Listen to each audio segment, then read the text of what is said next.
Hi friend, कैसे हो आप सब। उम्मीद करती हूँ आप सब बहुत अच्छे होंगे। मैं भी आप लोग की दुआ से बहुत अच्छी हूँ।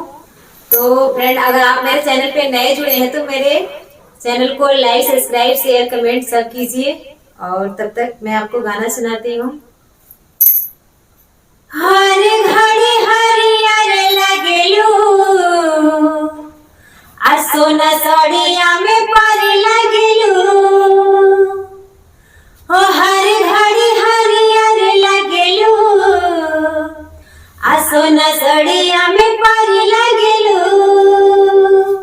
काला के सिया के जोड़ा नहीं के, अजरे वाला पर करी लगेलू। आ काला के सिया के जोड़ा नहीं के, अजरे वाला पर करी लगेलू। हो हर घड़ी हरियर लगेलू, आ सोना साड़िया में पारी लगेलू। आ हर घड़ी हरियर लगेलू, आ सोना साड़िया में पारी लगेलू। खट्टा मीठा रस भरी लगेलू, खट्टा मीठा रस भरी लगेलू। हो जरे वाला भर करी लगेलू। हो सोना साड़िया में, हो सोना साड़िया में पारी लगेलू। हो हर घड़ी हरियर लगेलू, हो सोना साड़िया में पारी लगेलू।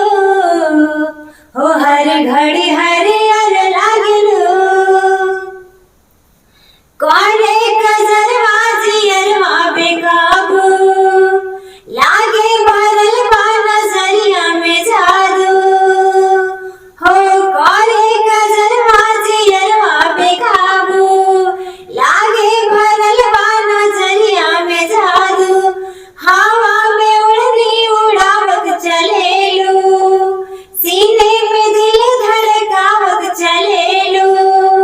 हो हर घड़ी हरियर लगेलू, आ सोना साड़िया में पारी लगेलू। हो हर घड़ी हरियर लगेलू, आ सोना साड़िया में पारी लगेलू। आ चुनमुनी सुघर लगेलू, एकर जतु सुनार लगेलू। चुनमुनी सुघर लगेलू, एकर जतु सुनार लगेलू। हो हर घड़ी हरियर लगेलू, सोना साड़िया में पारी लगेलू। हो हर घड़ी हरियर लगेलू, आ सोना साड़िया में पारी लगेलू।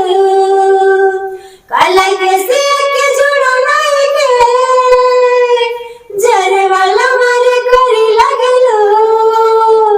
हो काला के सिया के जोड़ा नहीं के, जरे वाला मारे करी लगेलू। हर घड़ी हरियर लगेलू, आ सोना साड़िया में पारी लगेलू। हो हर घड़ी हरियर लगेलू, आ सोना साड़िया में पारी लगेलू।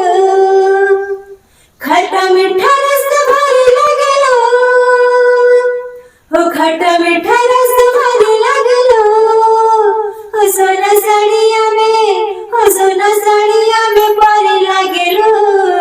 आ हर घड़ी हरियर लगेलू, हो हर घड़ी हरियर